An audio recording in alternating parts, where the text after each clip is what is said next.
Si vous voulez bien tourner avec moi dans 1 Timothée, vous vous souviendrez que j'ai mentionné que j'avais à cœur, ça fait un bon bout de temps que j'ai à cœur de passer à travers cette étape-là, de le faire ensemble. Et puis je sais que ce n'est pas la norme les dimanches matins nécessairement de passer à travers un épître, de passer à travers un livre, des Écritures, mais je crois que c'est extrêmement important. Et puis on l'a fait à maintes reprises à travers les années.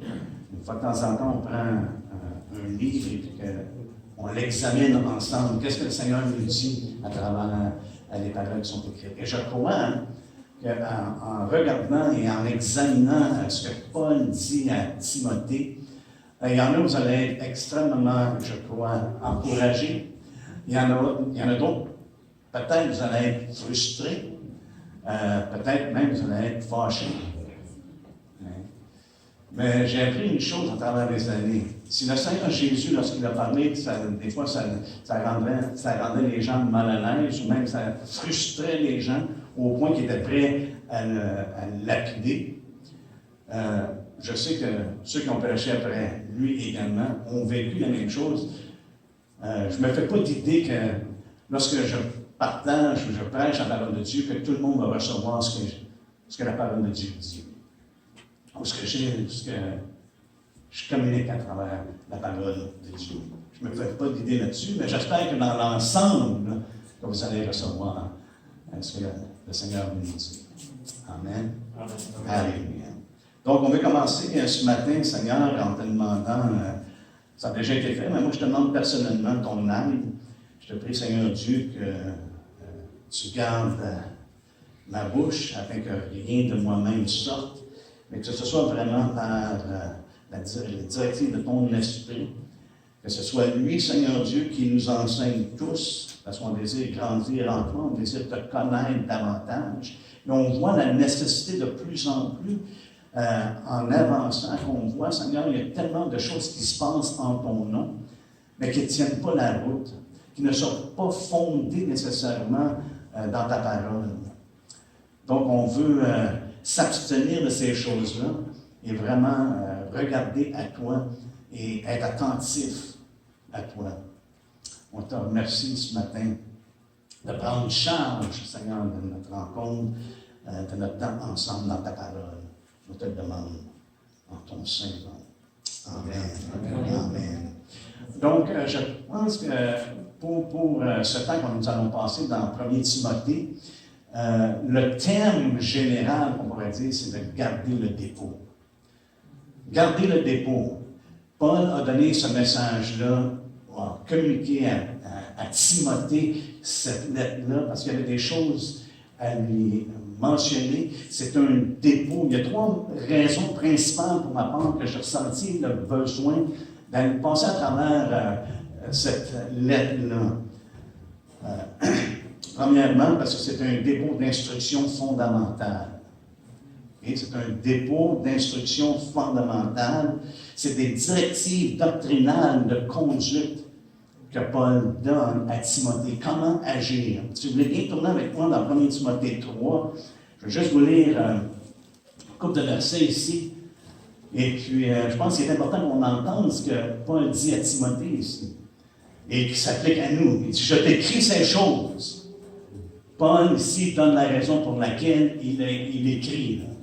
Je t'écris ces choses avec l'espérance d'aller bientôt vers toi, mais si je tarde, tu sauras comment il faut se conduire dans la maison de Dieu, qui est l'Église du Dieu vivant, la colonne et l'appui de la vérité. Donc, Paul dit, Timothée, je t'écris ces choses, j'espère que je vais être en mesure d'aller te rejoindre, d'aller te voir.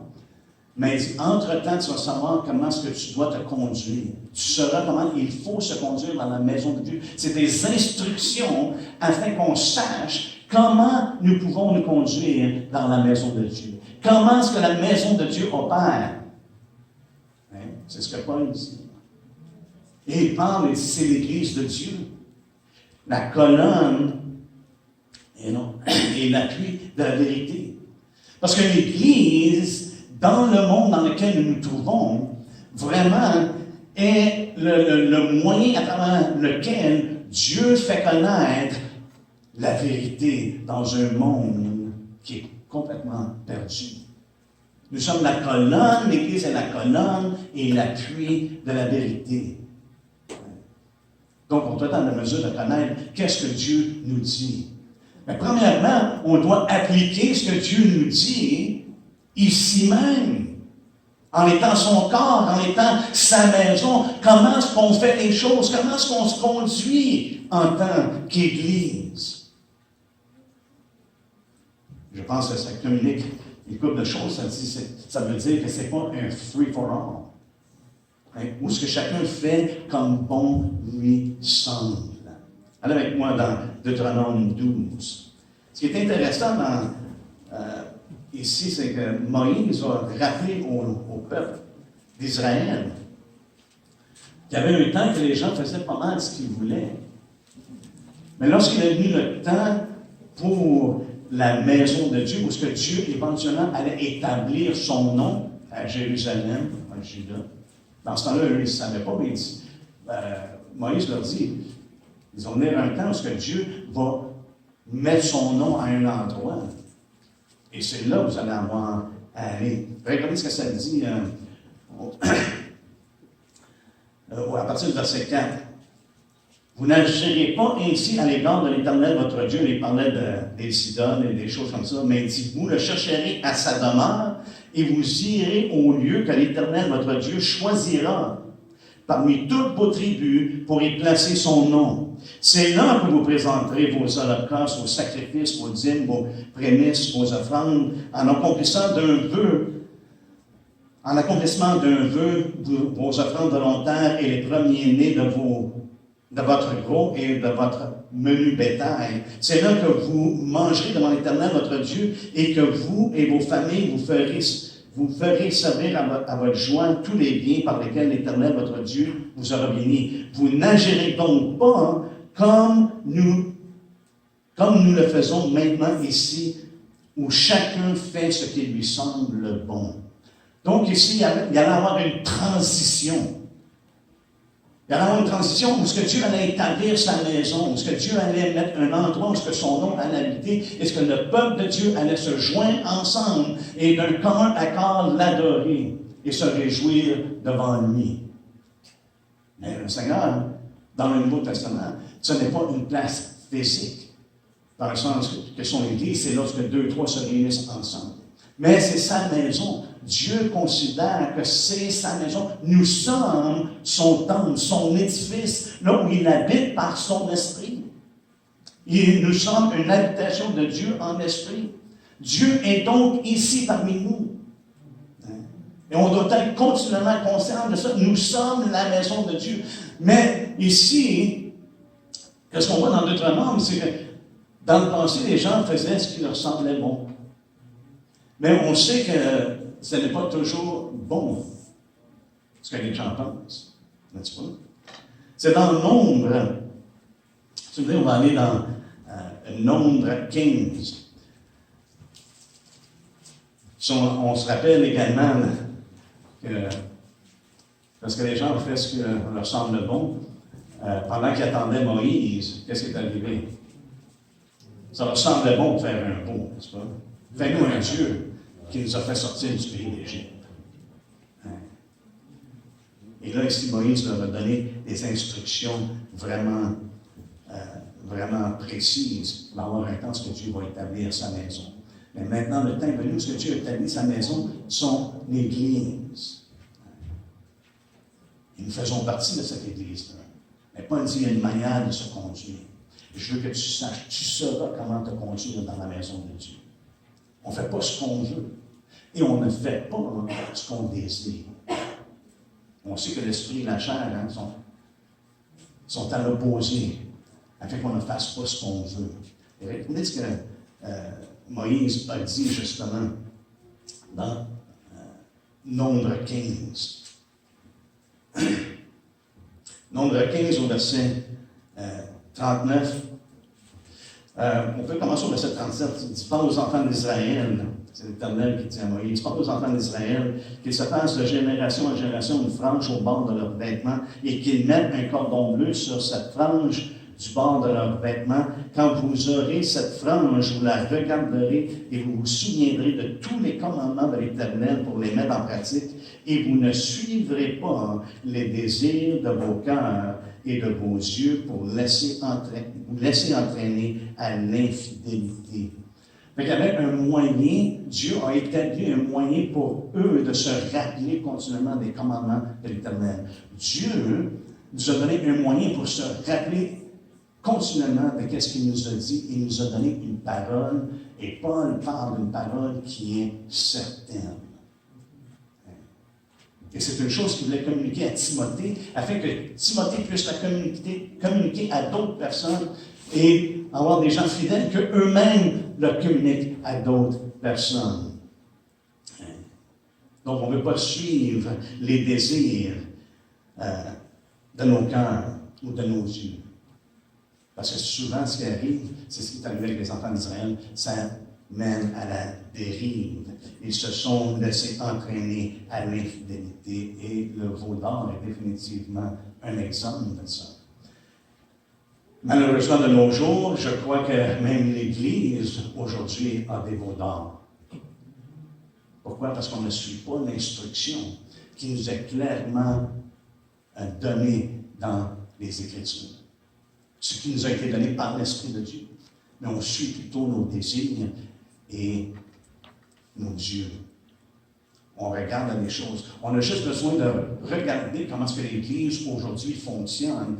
Et trop souvent, le pattern ou le modèle qui est utilisé est beaucoup plus façonné selon le monde qu'il est façonné selon les Écritures. On essaie d'utiliser des moyens beaucoup plus mondains pour essayer d'atteindre le monde. Ce que Denis a partagé ce matin, c'est exactement vrai. Oui, on a besoin d'aimer le monde, mais on doit les aimer comme la parole de Dieu nous enseigne de les aimer, être en mesure de communiquer la vérité dans l'amour. Après tout, l'Église, elle est la colonne et l'appui de la vérité. Il n'y a rien d'autre qui devrait sortir de l'Église que la vérité. Et cette vérité-là est en Jésus-Christ. Elle nous est révélée dans la parole de vérité. Au même titre que Dieu a veillé pour que sa parole nous soit donnée, je crois qu'au même titre, le Seigneur a veillé sur les traductions. Je ne dis pas qu'elles sont inspirées, les traductions, mais Dieu a veillé pour qu'on ait des traductions qui soient fidèles et qu'on puisse également dire, nous avons une parole qui est certaine. Je n'ai pas besoin de m'inquiéter. Parce que Dieu veille sur sa parole. On ne veut pas se fier sur nos cœurs parce qu'on sait dans l'état brut, dans l'état naturel, le cœur de l'homme est tortueux. Le cœur de l'homme est vraiment trompeur. On ne veut pas se fier sur notre cœur, on ne veut pas se fier sur nos yeux. Mais on va avoir les yeux fixés, on l'a chanté ce matin, sur la croix. On va avoir les yeux fixés sur Christ. Qu'est-ce que l'auteur d'Hébreu dit dans Hébreu 12? Il dit, ayant les regards fixés sur Jésus. Il est notre exemple. Il est notre standard. Savez-vous quoi? Je ne suis pas votre standard. Vous n'êtes pas mon standard. On devrait tous être des modèles qui pointent vers leur standard ultime, parce qu'on désire et on recherche d'être de plus en plus conforme à lui, parce que c'est son œuvre qu'il fait en nous. Elle est conforme à son image. Voyez-vous le problème avec l'homme? Comme dans Proverbe 21:2, ça nous dit, toutes les voies de l'homme sont droites à ses yeux. Ça, c'est notre problème. C'est pour ça qu'on ne veut pas avoir les yeux sur nos propres affaires. On va avoir les yeux sur Jésus. Parce que toutes nos voies, quand on les pense, quand on le regarde, on pense que tout est beau, tout est correct. Dans Proverbe 16:2, je disais ça justement ce matin, ça me dit, toutes les voies de l'homme sont pures à ses yeux. Wow. Ce qu'on pense, comment est-ce qu'on devrait agir, comment est-ce qu'on devrait être en tant que disciple de Christ. Des fois, on pense que c'est pur, c'est nos propres idées. Et on voit l'Église moderne, malheureusement, qui suit souvent cette ligne de pensée-là. C'est droit ou c'est pur à leurs yeux. Et pourtant, ça vient contredire la parole de Dieu sur plusieurs facettes. Merci.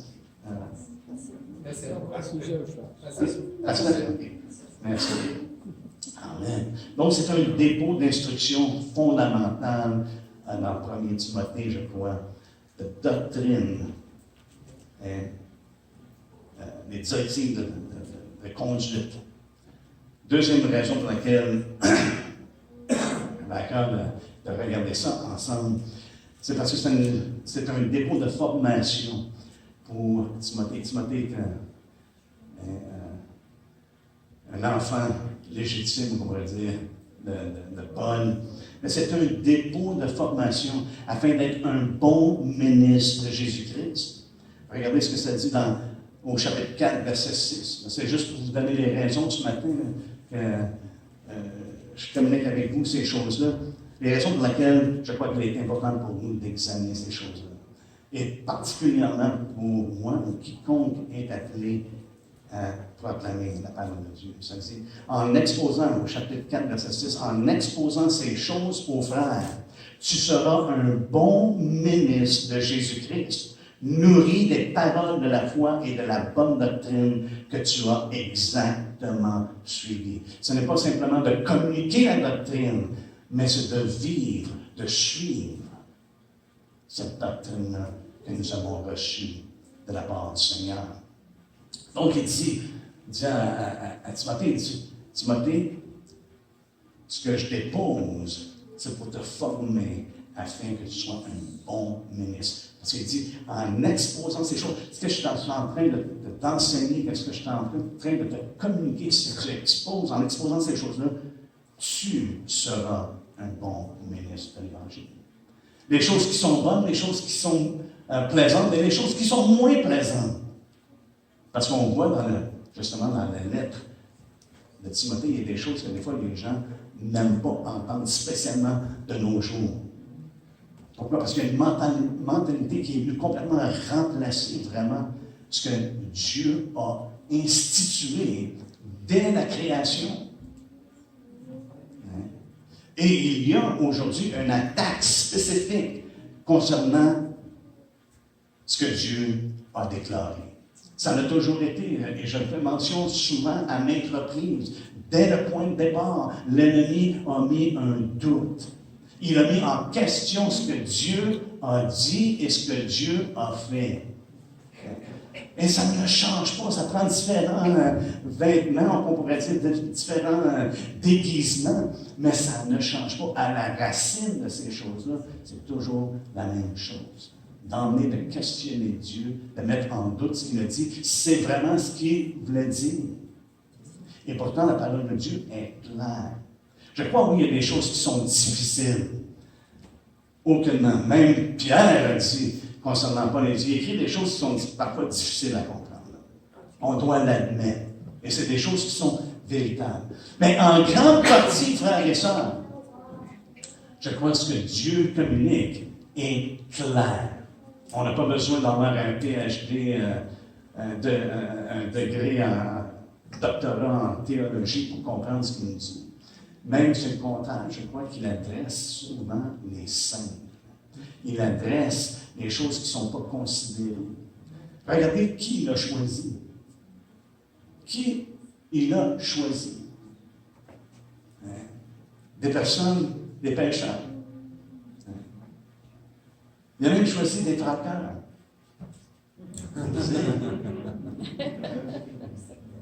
Dieu choisit les choses qui sont les moindres. Pourquoi? Parce que ça amène les hommes à dépendre de lui. Il a choisi des personnes comme Paul, définitivement. Je ne dis pas que le Seigneur ne le choisit pas, il n'utilise pas ces personnes-là. Mais son choix, lorsqu'on regarde dans 1 Corinthiens, ça n'a jamais été les nobles en premier. Et même ceux qui étaient nobles dans le temps des apôtres, on dit, c'est qui ces gars-là? On sait qu'ils sont ignorants. C'est des gens qui ne sont même pas instruits. Mais il y avait une chose qui est marquée, qui ne pouvait renier c'est qu'elle est avec Jésus. Frères et sœurs, ça c'est la clé pour nous. Dans notre vie au quotidien,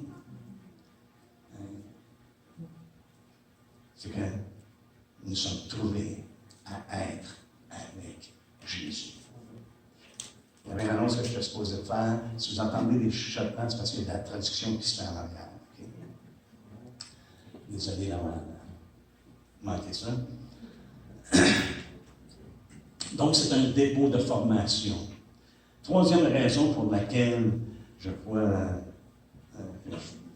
que j'avais vraiment à cœur de partager dans ce livre-là, dans cette épître-là, parce que c'est un dépôt à garder. Allez avec moi dans 1 Timothée 6, au 20e verset.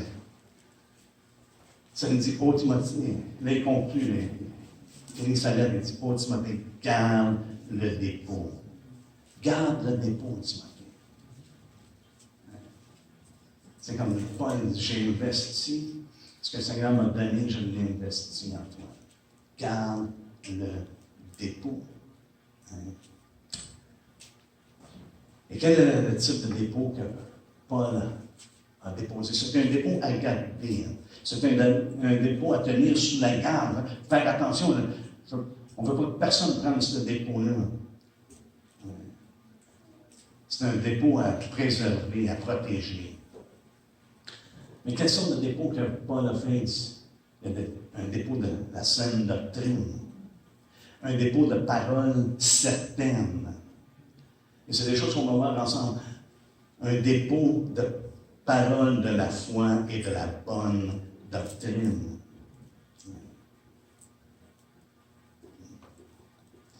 Et ça me rappelle ce que Pierre a dit. Pierre a mentionné, il dit que malgré toutes les expériences qu'il avait eues avec le Seigneur pendant qu'il a marché sur la terre, malgré même l'expérience qu'il a eue sur la montagne de transfiguration, il dit maintenant on a d'autant plus une parole certaine, la parole prophétique. Nous tenons d'autant plus certaine la parole prophétique. Autrement dit, malgré mes expériences, malgré ce qui m'est arrivé, et le fait qu'il a marché avec Jésus et qu'il l'a vu dans sa gloire, dans sa majesté, il dit, nous avons une parole encore plus certaine, la parole prophétique. Pourquoi? Qu'est-ce qu'ils ont vécu, frères et sœurs, en marchant avec lui? C'était l'accomplissement de ce qui était déjà révélé dans les Écritures. Jésus est venu et il a accompli ces choses-là. C'est pour ça que pour Pierre, c'est comme, wow, c'est vraiment la chose certaine. Nous n'avons rien à douter de ce que Dieu nous a révélé. Est-ce que, pour moi, c'est une consolation, c'est un réconfort énorme que je puisse m'appuyer sur la parole de Dieu. Et c'est pour ça que l'Église devrait être non seulement la colonne, mais l'appui de la vérité. Amen. Si les gens voient qu'on est nous-mêmes, on boite concernant la véracité de la parole de Dieu, pensez-vous qu'ils vont écouter et entendre ce qu'on a à dire? Et les instructions que Paul donne à Timothée, c'est dans le but justement qu'on sache qu'est-ce que Dieu nous dit, comment se conduire dans sa maison, qu'on soit un témoignage ici même, mais également qu'on soit formé afin qu'on soit des bons ministres. Et je sais, vous pensez immédiatement, ah, mais le ministre, ça veut dire quelqu'un qui va prêcher, quelqu'un qui va... Non. Lorsqu'on regarde dans Éphésiens 4, on va juste prendre le temps de regarder ça. C'est pas planifié, mais on va le regarder. Éphésiens 4. Le but, justement, de la grâce que Dieu donne à certaines personnes, il a fait des dons aux hommes et ces choses-là. Ça nous dit au verset 11, il a donné les uns comme apôtres, les autres comme prophètes, les autres comme évangélistes, les autres comme pasteurs et docteurs. On est dans Éphésiens 4, 11 et maintenant 12. Pour le perfectionnement des saints en vue de l'œuvre du ministère et de l'édification du corps de Christ. Je crois qu'on doit regarder chacun d'entre nous. On a différents ministères, différents appels, mais il nous appelle à l'œuvre du ministère. Donc, il fait de nous des ministres de Christ dans ce sens-là. lorsqu'on contribue, on participe, et que nous sommes des instruments entre ses mains pour toucher une personne, un autre, et voir la gloire de Dieu se manifester. Et en même temps, nous-mêmes d'être édifiés. On a besoin des uns des autres pour être édifiés. Amen. Alléluia. Donc, ce matin, on va regarder ensemble cette lettre-là, l'examiner dans le sens, non pas pour la critiquer, mais l'examiner qu'on puisse vraiment recevoir de cette lettre-là et considérer la vérité de tout ce que Paul dit et mentionne et comment c'est applicable pour nous de nos jours en tant qu'Église. Et c'est le modèle, je crois, que l'Église doit suivre. Qu'est-ce qui nous est révélé ici? Premièrement, on lit dans les premiers versets que Paul adresse Timothée avec l'autorité apostolique. C'était son habitude, même s'il y avait une bonne relation avec Timothée, comme père et fils. Ce qu'il a à dire, ce qu'il a à communiquer, ce n'est pas simplement des bons sentiments envers Timothée qui le motivent. Ce qui le motive, c'est ce que Dieu a ordonné, ce que Dieu a planifié, ce que Dieu veut qu'il communique. Au verset 1, ça nous dit Paul, apôtre de Jésus-Christ, par ordre de Dieu, notre Sauveur, et de Jésus-Christ, notre espérance. À Timothée, mon enfant légitime en la foi, que la grâce, la miséricorde et la paix te soient données de la part de Dieu le Père et de Jésus-Christ, notre Seigneur. Donc, Paul ici établit qu'il est mandaté de Dieu pour qu'est-ce qui est à suivre. C'est un apôtre par ordre de Dieu et maintenant, Dieu le dirige à déposer en Timothée des choses qui sont importantes. D'investir. Et je crois que c'est qu'on voit que Paul a vraiment investi à maintes reprises comme un père avec son enfant. Et qu'est-ce qu'un père a tendance à faire avec son enfant ou ses enfants? C'est de les exhorter, c'est de les consoler, c'est de les conjurer, comme on voit dans 1 Thessaloniciens 2, au verset 11 et 12. Paul dit aux Thessaloniciens, je vous adresse comme un père à ses enfants. Nous exhortant, nous consolant, nous conjurant de marcher d'une manière digne du Seigneur. Donc, on voit que Paul a mis un dépôt qui est important. Et même, c'est dans Philippiens, on a regardé ça un petit peu mercredi soir dans Philippiens 2, parce que Timothée avait vraiment les intérêts de Christ à cœur. Mais on voit au verset 22, ça nous dit dans Philippiens 2, 22, ça nous dit, vous savez qu'il a été mis, parlant de Timothée, qu'il a été mis à l'épreuve en se consacrant au service de l'Évangile avec moi, comme un enfant avec son père. Fait qu'on voit ici cette relation-là qu'ils ont ensemble. Mais il lui parle, non pas dû à cette relation-là, mais surtout, je crois, d'une autorité apostolique. Parce qu'il y a des choses que Timothée a besoin de recevoir. Il investit dans Timothée ces choses-là, lui rappelant certaines choses qui sont extrêmement importantes. Et Paul dit plus tard dans sa deuxième épître, il dit, Timothée, toi, tu as suivi mes enseignements. Tu as vraiment suivi de près mon enseignement. On voit cette relation-là avec lui. Ce que je trouve intéressant, suite au point de départ, Paul, la première chose qu'il adresse, qu'il dépose, qu'on pourrait dire, dans Timothée, qu'il affirme, la première chose, c'est l'état de ce qui se passe alentour. C'est une mise en garde qu'il lui donne. C'est une chose qui lui rappelle. Regardez ce qu'il dit au verset 3. Il dit, je te rappelle l'exhortation que je t'adressais à mon départ pour la Macédoine. Fait que c'est pas quelque chose de nouveau, mais c'est quelque chose qui lui rappelle, parce que c'est quelque chose qui est extrêmement important. Parce que lorsque la vérité est prêchée, il va toujours avoir de l'opposition. Et il va toujours avoir des gens qui vont essayer de dévier de la vérité. Immanquable. Et Paul l'avait déjà averti, il l'avait déjà exhorté à ça. face à ça, il dit, « Je te rappelle l'exhortation que je t'adressais à mon départ pour la Macédoine lorsque je t'engageais à rester à Éphèse, afin de recommander à certaines personnes de ne pas enseigner d'autres doctrines et de ne pas s'attacher à des fables et à des généalogies sans fin. » Je te rappelle, il y a des gens qui viennent, qui vont venir, il y a des gens qui professent Christ, mais par contre, ce n'est pas selon la vérité. Donc, Paul lui rappelle ce qu'il avait déjà communiqué avec lui. Il l'avait déjà averti de la dangereuse réalité de faux enseignements qui allaient s'infiltrer. Et c'est intéressant parce qu'il lui dit, « Je t'ai laissé à Éphèse. » Regardez avec moi dans Acte 20, lorsque Paul, justement, adresse l'église d'Éphèse. Vous savez qu'il n'avait pas été à Éphèse même, mais il avait été à Milet et il a appelé les anciens d'Éphèse à venir le rencontrer à Milet pour que, justement, qu'ils puissent tout le conseil que ça nous dit au verset 27, ça dit, « Car je vous ai annoncé tout le conseil de Dieu sans en rien cacher. » Et c'est là que, et Timothée était avec lui là, dans ce temps-là. Et Timothée avait entendu Paul dire ça probablement à maintes reprises.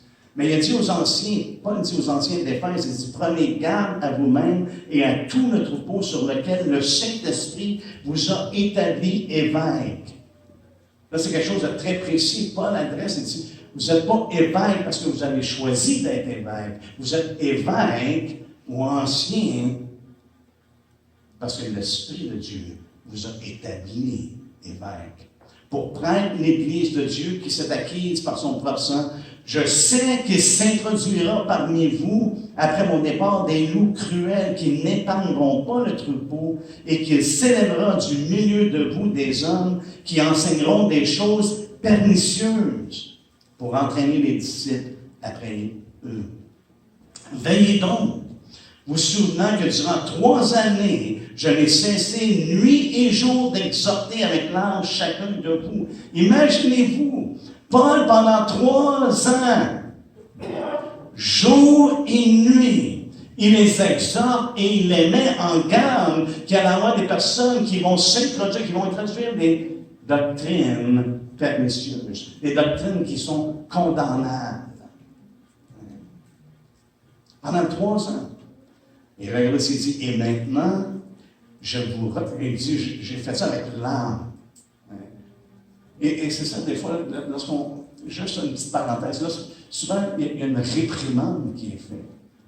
C'est pas fait parce que ça nous dit. Paul ne faisait pas ces choses-là, il ne mettait pas les gens en garde, ou il ne leur enseignait pas tout le conseil de Dieu, parce que c'était nécessairement plaisant. Mais c'était important. Au point que pour lui, c'était avec l'âme. Autrement dit, je pense que ce que Paul communiquait, c'est qu'il en a brûlé une shot devant Dieu.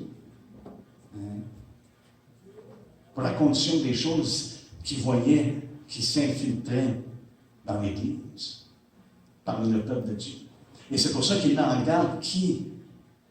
The doorkeepers. Il met en garde qui? Ceux qui sont à la garde, à la porte. Les anciens, les évêques. Faites attention parce qu'il va s'introduire des gens. Des loups cruels. Il y en a d'autres qui vont se lever, qui vont enseigner des choses. Ils vont s'élever de où? Du milieu de vous.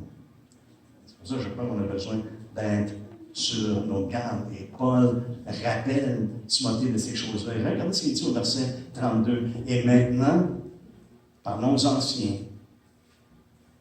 avec qui Timothée était présent. Ça nous dit, maintenant, je vous recommande à Dieu et à la parole de sa grâce, à celui qui peut édifier et donner l'héritage avec tous les sanctifiés. Il les a recommandés à la grâce de Dieu, il les a recommandés à la parole de sa grâce. Je vous recommande à Dieu et à la parole de sa grâce. Pourquoi Dieu nous a donné sa parole, frères et sœurs? Ne soyons pas négligents face à la parole de Dieu. Je trouve que c'est tellement triste pour ceux qui professent le nom de Christ, qui disent le suivre, mais qui ignorent sa parole. Comment pouvons-nous le connaître sans vraiment examiner, sans vraiment écouter, sans vraiment recevoir ce qu'il a à dire? Souvenez-vous que Jésus a dit qu'il n'était pas venu pour juger le monde. Il dit, moi, je ne suis pas venu pour vous juger, mais la parole que je vous ai dite, c'est elle qui va vous juger. Autrement dit, mais si on arrive devant Dieu, frères et sœurs, hein? C'est pas parce que Jésus va nous avoir condamnés, c'est parce qu'on n'aura pas écouté, on n'aura pas entendu la parole de Dieu pour la mettre en pratique. Parce que tous les avertissements, tout ce que Dieu veut qu'on connaisse, il l'a librement et généreusement donné dans sa parole. Et c'est pour ça, je crois, qu'il est important que nous ayons des oreilles pour entendre ce que l'Esprit dit. Donc, on voit quelque part dans la il y a des gens qui vont se détourner de la vérité, qui vont traduire des choses, qui vont avoir une apparence de piété. Il en parle dans sa deuxième lettre à Timothée. Il y a des gens qui vont avoir une apparence de piété, mais qui en renient ce qui en fait la force. C'est qu'ils renient vraiment la grâce de Dieu, qui nous est communiquée par Jésus-Christ. Et Paul les recommande. Il les recommande à Dieu et à la parole de sa grâce. Et je crois que c'est pour ça, pour nous également, c'est extrêmement important qu'on s'attache à cette parole de la vérité, cette parole authentique. Lorsqu'il communique avec Tite, il lui dit, Tite, je t'ai laissé en Crète pour que tu puisses mettre de l'ordre et que tu établisses partout des anciens, dans chaque ville. S'il y a quelqu'un qui est attaché à la parole authentique, telle que tu l'as reçue, telle qu'elle a été enseignée. Et je crois que c'est ça qui est important pour nous également, de rester attachés au Seigneur, rester attachés à sa parole. Et ici, Paul donne à Timothée une charge de transmettre une charge. Il lui donne un mandat de transmettre une charge à certaines personnes. Il y a des moments dans l'Église où il y a des confrontations, où les choses ont besoin d'être confrontées. Pourquoi? Parce que c'est erroné. Pas parce qu'on en veut aux gens, mais par contre, ce qui est proclamé doit être examiné. Ce qui est enseigné doit être examiné. Et ici, Paul dit, afin de recommander, il dit, je t'ai laissé là, je t'ai engagé à rester à Éphèse, au verset 3, afin de recommander à certaines personnes. C'est un terme vraiment qui a un poids. Recommander, des fois, je pense que c'est la Louis II, 1910, ça dit, afin de commander, je ne sais pas certain. Mais dans 79, la version Genèse, ça dit de recommander, mais ça a un poids qui est plus fort. C'est vraiment un poids là, de commander, d'ordonner. Ce n'est pas suggestif. Mais là, tu peux. Sois pas trop dur, là, mais je pense que tu devrais leur dire. Non. Il dit c'est là. Transmets-leur une charge. Ordonne qui n'enseigne pas d'autres doctrines. Aussi clair que ça. Que Timothée, parce que Timothée, on le sait, dans son deuxième livre, on s'aperçoit que Timothée, c'est un homme un peu plus timide. Mais Paul lui rappelle, l'esprit que tu as reçu, ce n'est pas un esprit de timidité.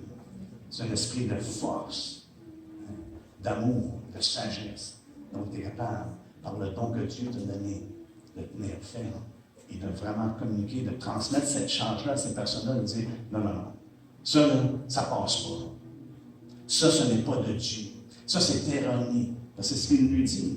Afin de recommander à certaines personnes de ne pas enseigner d'autres doctrines. À travers les années, frères et sœurs, il y a eu des doctrines qui ont été introduites dans l'Église qui n'ont rien à voir vraiment avec la parole de Dieu. Il y a des enseignements qui sont complètement erronés. Il y a des enseignements qui sont complètement dans le champ.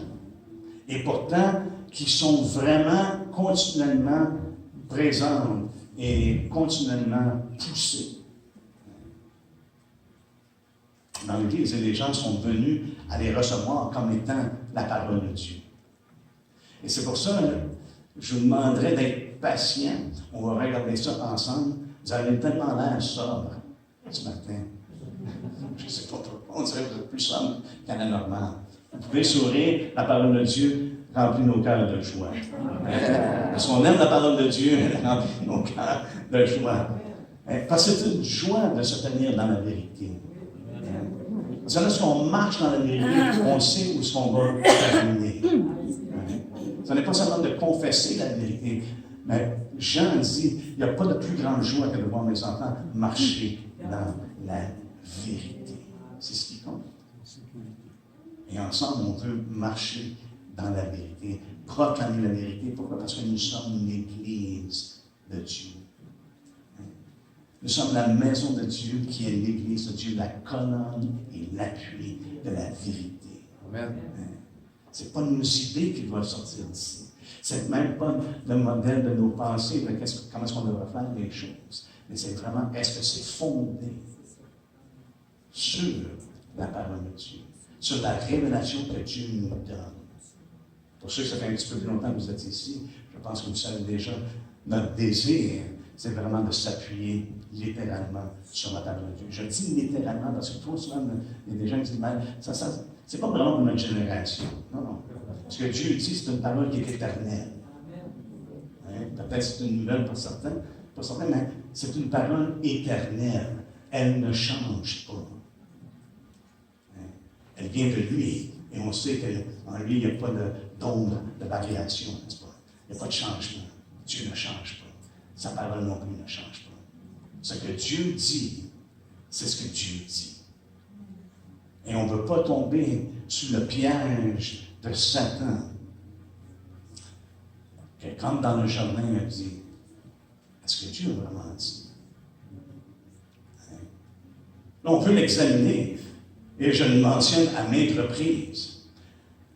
Je n'ai aucun problème d'examiner la parole de Dieu. Parce que la vérité va toujours demeurer la vérité. On peut l'examiner, jeter de lumière dessus, et on va voir que la lumière de la parole est plus grande que la lumière qu'on peut essayer de voir s'il y a des choses qui ne fonctionnent pas là-dedans. Ça va toujours sortir la vérité. On peut la mettre à l'épreuve. Et je crois qu'on a un devoir de le faire. Vous avez un devoir de le faire. Amen. Ce n'est pas de croire ce qui est dit en avant, simplement parce que qui le dit. Souvenez-vous de ce que Paul a dit. Si nous-mêmes, on apporte un autre évangile. Un ange, ou même nous-mêmes, qu'il soit anathème. C'est pas mal fort. Que Paul dise, si là, je viens de dire quelque chose, que dans le passé, j'avais dit que maintenant, j'ai non, c'est plus ça. Non, non. Croyez-moi pas, croyez l'Évangile. Amen. Alléluia. Est-ce qu'on peut se lever ensemble? On va continuer pour, je ne sais pas combien de temps, je ne sais pas. Mais dans les prochaines semaines, dans les prochaines semaines, on va regarder ce livre-là. Et puis, à cette épître-là, et que le Seigneur nous aide à grandir et à être l'Église de Dieu.